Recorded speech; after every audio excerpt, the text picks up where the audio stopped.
Para santri semuanya, rahimani wa rahimakumullah. Kemudian di PDF-nya silakan dilihat bahwa selain penyesalan ya ketika kita gagal di dalam berhijrah, maka yang dilakukan selanjutnya adalah yaitu kita harus yakin bahwasanya Allah itu Maha Pengampun ya. Jangan sampai kita meyakini Allah itu selalu mengerikan, selalu menakutkan, selalu mengancam, selalu menindas. Gak boleh semacam itu. Meskipun iya di dalam Asmaul Husna kita tahu Allah itu Al-Jabbar, Al-Qahhar, kemudian Al-Qabid, kemudian Al-Muntaqim, Al-Mumit. Ya, itu di dalam Asmaul Husna kan ada nama-nama Allah seperti itu.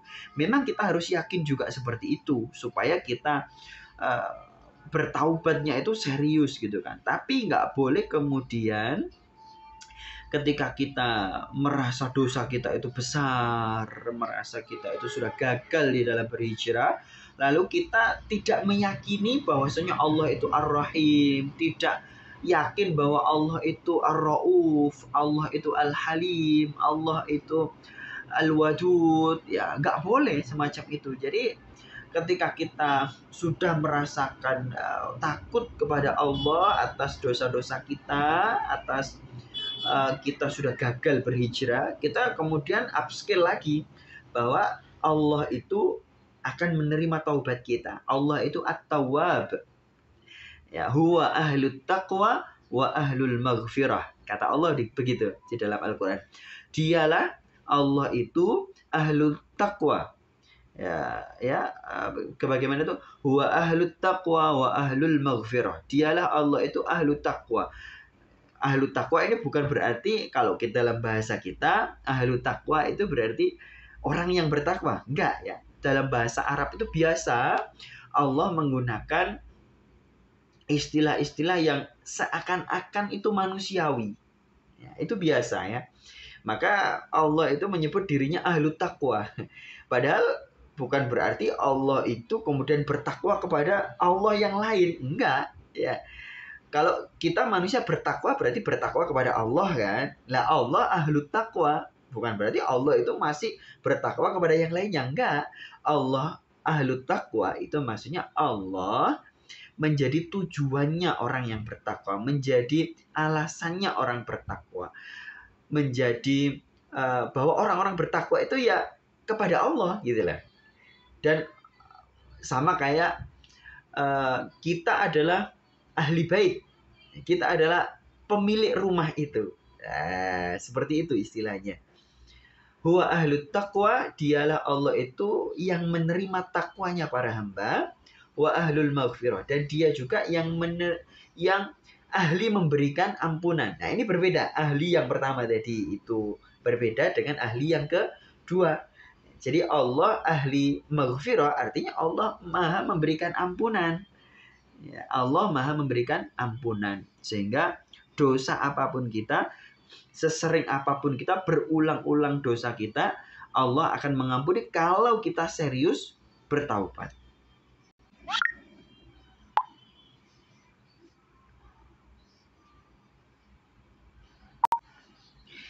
Nah, kemudian para santri, masih panjang sebetulnya materi PDF yang sudah Ustadz siapkan ini ya. Nanti silakan dibaca-baca, yang belum punya silakan minta ke Ukhti Aurel.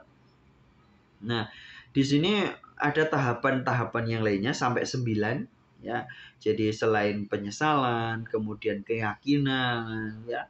Kemudian apa? Yaitu kita memperbanyak zikir kepada Allah. Lagi-lagi adik-adik semuanya, ini sebagai akhir saja ya, nanti karena terlalu panjang sebetulnya. Ustadz lebih senang kalau pakai Google Meet atau Zoom ya, jadi pembahasannya bisa lebih panjang. Kalau voice note semacam ini khawatirnya membosankan ya, karena tidak interaktif.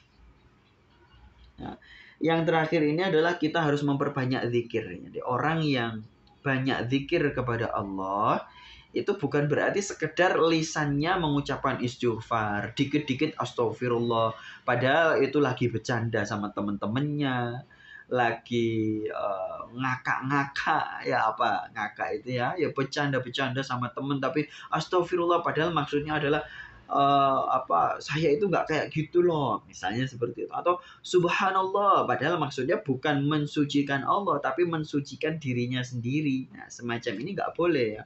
Atau kita ketika ada pengemis yang datang lalu kita ucapkan astagfirullah, nggak boleh mengemis itu. Nah, ini adalah bukan pada tempatnya, adik-adik ya. Zikir itu ada tempatnya masing-masing. Ustaz sudah pernah jelaskan entah di komunitas ini atau di komunitas yang lainnya. Tapi yang sebetul-betulnya zikir itu adalah pikiran kita, kesadaran kita itu selalu terpenuhi ingatan tentang Allah, apapun ingatannya. Ya, apapun ingatannya. Itu namanya zikir ya. Adapun kita zikir dengan lisan ya memang itu juga kewajiban ya. Karena pikiran kemudian dilanjutkan dengan lisan yang melafadzkan apa yang ada di pikiran kita. Nah, sehingga adik-adik semuanya para santri kalau adik-adik itu membaca kitab-kitab klasik, kitab-kitab kuno ya di antaranya baru kemarin malam Ustadz setiap hari sama istri itu sering tiba-tiba ngobrolin ilmu gitu ya. Tiba-tiba bahas kitab apa gitu ya. Santai cuma 5 menit, 10 menit, nggak lama gitu ya. Tapi itu sering dan hampir setiap hari. Nah, salah satu contoh zikir yang dilakukan oleh orang-orang terdahulu yaitu ada di kitab Ihya Ulumuddin. Mana ya? Di atas sana ada kitab Ihya Ulumuddin. Nah, itu di jilid yang ketiga di Rubu'ul Munjiat, yaitu pada kitab Taubah. Rubu'ul Munjiat itu jilid yang keempat, ya, jilid yang terakhir, pokoknya bagian akhir. Itu disebutkan salah satu cara zikirnya orang-orang terdahulu, orang-orang salaf. Dan ini mungkin sekali lagi seperti yang Ustadz sampaikan di awal tadi. Apa yang dilakukan Rasulullah dan para sahabat dan orang-orang terdahulu, orang-orang salaf itu, kalau dilakukan hari ini bisa jadi dianggap sebuah kekeliruan, sebuah kesalahan, sebuah hal yang nggak boleh. Ya, ini memang ya cukup problematis ya. Dan kita harus meluruskan keberislaman kita itu jangan sampai berbeda dengan keberislamannya generasi salaf. Ya. Apa ceritanya? Kita lanjut ke note berikutnya ya.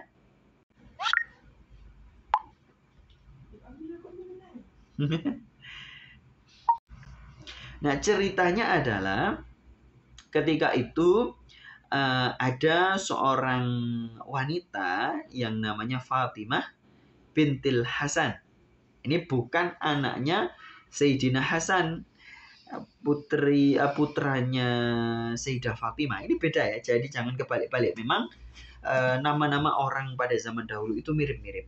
Jadi Rasulullah punya putri yang bernama Fatimah, punya cucu yang bernama Hasan. Tapi ini orang yang berbeda, Fatimah bintil Hasan. Nah, ini termasuk orang salaf dan amalannya ini adalah amalan salaf ya. Jangan sampai nggak diamalkan. Ini bukan bid'ah. Sekali lagi ya, nanti tolong diajarkan ya. Tapi mungkin ya sekali lagi, hari ini kalau kita amalkan apa yang diamalkan oleh Fatimah ini, pasti dianggap sebuah bid'ah. Dianggap nggak boleh. Padahal ini ajaran salaf. Bagaimana itu? Suatu ketika Fatimah ini punya suami yang namanya Al-Hasan bin Al-Husain. Nah, ini berarti Hasan putra dari Husain. Nah, Husain ini adalah putranya Fatimah, putrinya Rasulullah. Jadi berarti ini adalah buyutnya Rasulullah. Ya. Suaminya Fatimah ini tadi meninggal. suatu ketika. Nah, ketika meninggal itu karena saking sedihnya, saking cintanya, dan menjadi kebiasaannya orang-orang pada zaman dahulu, orang-orang Arab ketika sedih atau ketika bahagia itu lisannya otomatis mengucapkan ucapan-ucapan yang kalau hari ini kita anggap itu sebagai karya sastra, sebagai syair. Padahal zaman dulu itu biasa banget. Tapi memang itu bernilai sastra, ya. Dia mengucapkan kalimat yang seperti sebuah syair karena saking sedihnya. Lalu kemudian hanya satu kalimat saja di kitab Ihya itu, nanti silakan dilihat. Lalu apa namanya? Setelah jenazah suaminya dikuburkan, ternyata apa? Yaitu beliau membangun fustotan, sebuah tenda di kuburan suaminya. Kemudian fa'takafat sanatan. Fatimah ini beriktikaf, berdiam diri di tenda di kuburan suaminya itu sanatan, selama 1 tahun. Coba. Ini bukan berarti beriktikaf seperti beriktikaf di masjid loh ya, enggak, beda ya, beda. Dan apa namanya, yang namanya iktikaf yang dilakukan Rasulullah, para sahabat, para tabi'in dan lain sebagainya, yang itu sebagai bentuk ibadah yang diajarkan di dalam Al-Quran, ya, itu iktikaf harus di masjid, ya. Adapun kata iktikaf di sini adalah hanya istilah saja. Intinya adalah mengingat kematian, kemudian apa namanya, mendoakan suaminya, ya kan? Dan memang seorang wanita yang ditinggal mati oleh suaminya itu harus berihdad, ya, tidak boleh keluar rumah kecuali darurat, ya, tidak ada yang menafkahi misalnya, ya. Kalau dalam bahasa kita itu iddah, ya, tapi ada istilah lainnya itu ihdad. Nah, Fatimah ini tadi itu berdiam diri di kuburan suaminya selama 1 tahun. Itu digunakan untuk mengingat Allah, berdoa kepada Allah. Dan nggak masalah loh ya, berdoa di kuburan itu bukan bid'ah. Nah, ini adik-adik coba silakan di googling atau di pakai AI saja ya. Pakai AI, apa hukumnya berdoa di kuburan? Pasti nanti jawabannya nggak boleh. Itu di di trending topiknya Google, ya. Itu pasti nggak boleh berdoa di kuburan. Padahal Rasulullah sendiri berdoa di kuburan. Loh, apa iya Ustaz? Iya. Ya, jadi ada 3 riwayat doa yang dibaca Rasulullah ketika berada di kuburan. Apa itu? Sebagaimana yang kita hafal biasanya, Assalamualaikum ya ahlad diyar minal mu'minina wal mu'minat wal muslimina wal muslimat, nas'alullaha lana, ya, nas'alullaha lana walakumul afiyah.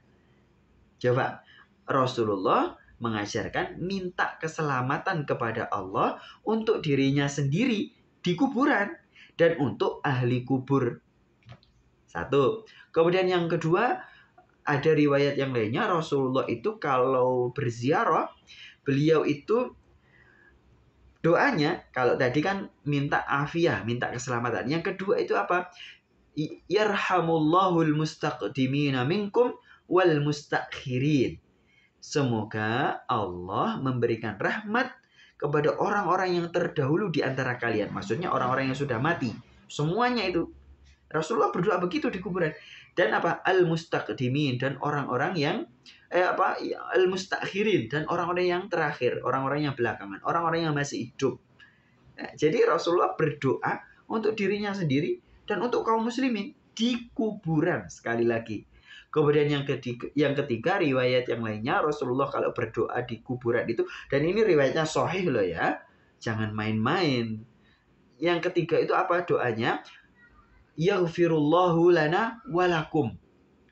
Rasulullah berdoa begitu, semoga Allah mengampuni kami yang hidup ini, yang ada di kuburan ini, yang berziarah ini, walakum, dan untuk kalian yang sudah meninggal. Loh, ini ya. Jadi berdoa di kuburan itu nggak masalah. Dan itu adik-adik silakan nanti baca kitab Ihya, baca kitab Hilyatul Auliya, bahkan baca kitab Majmu' Fatawanya Ibnu Taimiyah, yaitu atau kitab-kitab yang lainnya yang menceritakan tentang Ibnu Taimiyah atau Ibnu Qayyim al-Jauziyah, Ibnu Qayyim al-Jauziyah ya. Itu akan ada cerita-cerita bagaimana orang-orang itu berziarah dan merasa tenang ketika berada di kuburannya Ibnu Taimiyah. Itu kata Ibnu Qayyim juga begitu. Kalau berziarah ke kuburannya Ibnu Taimiyah, itu seakan-akan mendapatkan jalan keluar. Ketika ada masalah itu berziarah, ada jalan keluar. Sama Imam Ahmad bin Hambal, beliau itu adalah muridnya Imam Asy-Syafi'i. Nah, beliau itu biasa kalau ada problem, beliau berdoa kepada Allah di kuburannya Imam Asy-Syafi'i. Atau yang lainnya ya, mohon maaf Ustadz agak lupa. Pokoknya dari imam mazhab itu biasa berkunjung, berziarah ke kuburannya gurunya. Dari imam mazhab yang 4 itu, Ustadz lupa siapa namanya. Dan berdoa kepada Allah di kuburannya gurunya itu dan mendapatkan kemudahan. Ya, jadi sekali lagi ini adalah di antara cara berzikir adik-adik ya. Dan berzikir itu adalah kewajiban orang yang berhijrah ya, kapanpun bermaksiat segera kembali lagi ya. Terakhir Allah Subhanahu wa taala itu disebutkan oleh Rasulullah, lallahu asyaddu farhan bitaubati abdin, ya. Allah itu sangat lebih senang dan bangga dengan taubatnya hamba. Coba ya, Allah bangga dengan taubatnya hamba. Jadi nggak masalah ya, bukan nggak masalah dalam tanda kutip ya, kita bermaksiat, berbuat dosa ya, tapi bukan dinikmati, bukan juga diterus-teruskan ya. Pokoknya segera bertaubat, segera sadar kalau salah, nggak diulangi lagi ya. Ya itu tetap masalah ya. Artinya kita setelah bertaubat, insya Allah Allah akan mengampuni kita. Yang penting kita serius di dalam bertaubat.